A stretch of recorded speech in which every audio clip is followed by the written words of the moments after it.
welcome back at our kid. Now, before I get into today's video, I want to say thank you for checking out part 1 of my Gabby Petito investigation.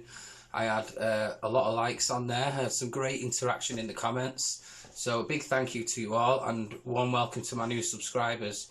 Now I've got an uplifting, crazy story, but uplifting story about one of my favourite artists, and the way I came across this is researching the Gabby Petito case. I looked into both Dog the Bounty Hunter and John Walsh, but that's the 2 TV personalities. That's the video for another day.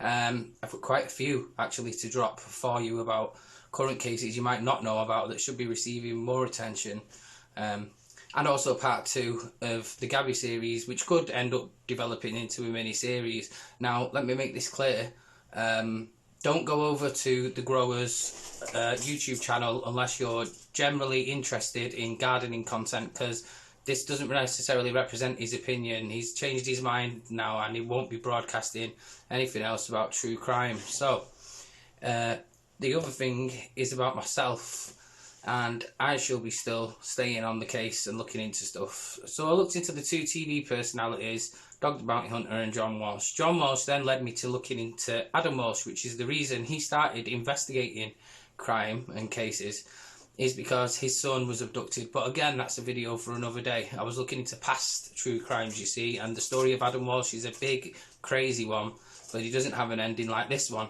So there was a made-for-TV movie broadcast named Adam, all about Adam Walsh, okay? And then that led to 80 missing children, you know, being shown on the end of America's Most Wanted clip, and John went and rescued quite a lot of these children. Now, one of them turned out to be young Bryon McCane, the second. So Bryon McCane, basically, he's also known as Bizzy Bone of Bone Thugs and Harmony. If you don't know them, you'll have certainly heard Crossroads, that was released back in '97. And it's fascinating, to say the least, how this story ended, because it's a good ending. You know, I like Bone Thugs and Harmony. You probably would if you listened to them too. You know, it's very uplifting content, very positive vibes going on. So I'm just going to roll the clip and let you watch and judge for yourselves. Take it easy, man. Story about one of those kids we showed you nearly 20 years ago. In the first broadcast of Adam, we showed you pictures of 55 missing children. Some of them have been found because of you. In 1983, 7-year-old Bryon McCane was one of the dozens of missing children whose pictures were shown at the end of the made-for-TV movie about Adam Walsh. Because someone in Oklahoma recognized his picture that night, Bryon and his 2 sisters were rescued and returned to their mother.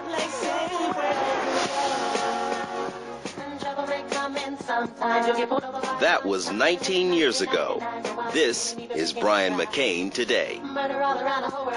He's known worldwide as Bizzy Bone, core member of the multi-platinum, Grammy Award-winning group Bone, Thugs, and Harmony.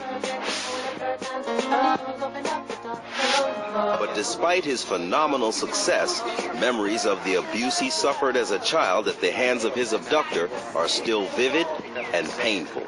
Who abducted you and your siblings, and how old were you when that happened?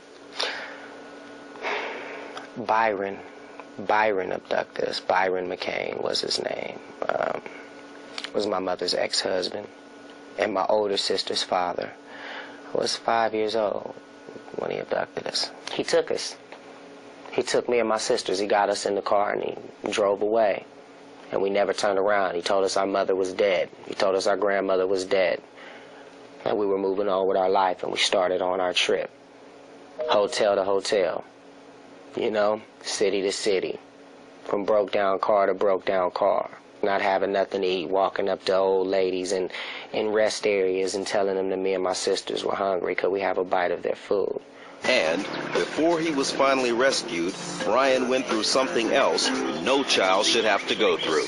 My sisters had gotten dropped off somewhere, and I wound up at someone else's house with Bryon. Never seen him before in my life. He told me to go upstairs and to take a bath. With somebody's son. The kid had to be 11, 12 years old. And we went upstairs to take a bath, and when we went in that bathroom, little kid told me things that no other kid should tell another kid. No other kid should ask another kid to do. You don't inquire about a child's private parts.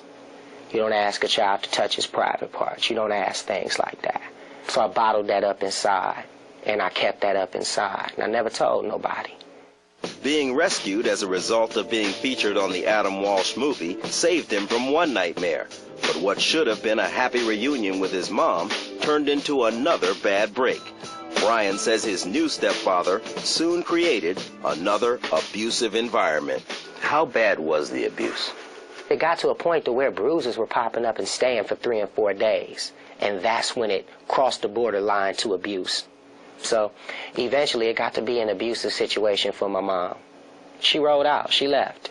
She grabbed us, packed us up, put us in foster homes, and said that, she's going to get her place together. Bryon was so happy. It was in Beulah Smith's foster home where Bryon finally found the love and safety that he desperately needed. Beulah taught him what childhood was supposed to be like. Bryon was very intelligent, very smart child, but he didn't know what a refrigerator looked like inside. He didn't know what a telephone was at the age of 7.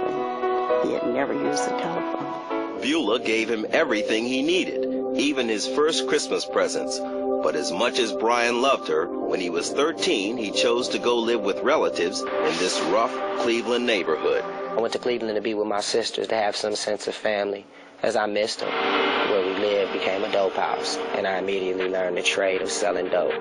But dealing drugs was another life Bryon hated. A lot of people started dying in our neighborhood.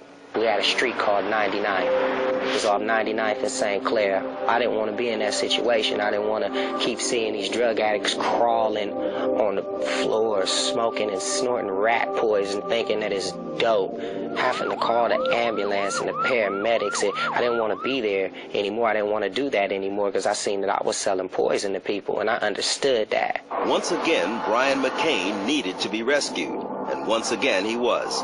But this time it wasn't a TV movie or a foster parent that came to his aid. This time, his savior was music. When he was 15, Bryon met 3 kids who went by the nicknames Lazy Bone, Krayzie Bone, and Wishbone. They all shared a love of rapping, writing, and singing. Bryon took the name Bizzy Bone. Together, they became brothers in song and in life as the mega rap group Bone, Thugs, and Harmony. In 1997, they exploded to the top of the music world. Today, despite fame and fortune, Bizzy hasn't forgotten the bitter lessons he learned as an abused child. He spends a lot of his spare time reaching out to other abused kids, and he wants every at-risk child to know that there can be light at the end of the dark tunnel of child abuse. And you gotta let it go. You gotta let it go.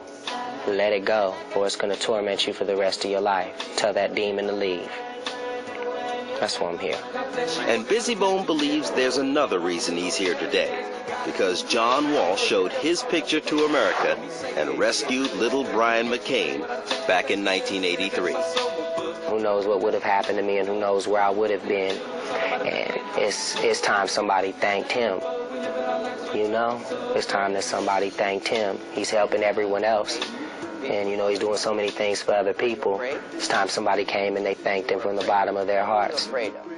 To show his gratitude to John Walsh, Bizzy wrote a special song for our show.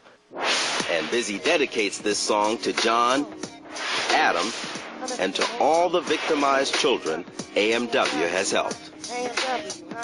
Welcome to the pain, AMW, John Walsh. Not only do I say thanks, but we love you. All of us that you say when they shoved you, you wouldn't budge. Anger wanted you to hate and you showed us love. Damn the terrorists, pedophiles, and careless thugs. That's my acronym, Judge, only God and John. For the past has been a little bit better forever. I remember Adam, so he's touched us. God's got him, and God had him all mad him. Although the ghetto made me good, so I travel to the burbs and tell them about the hood. America's most wanted used to be ducking, but they was looking till they find you. Rewind the tape and blindside you. I bet they never thought that I could be on this side. Surprise my people, it's gonna take a long time. Hey fellow abductees, show me love. And if you think you got a secret, just tell someone. You don't have to be scared, not like I used to be. God'll be there, God'll be there, God'll be there. Most definitely.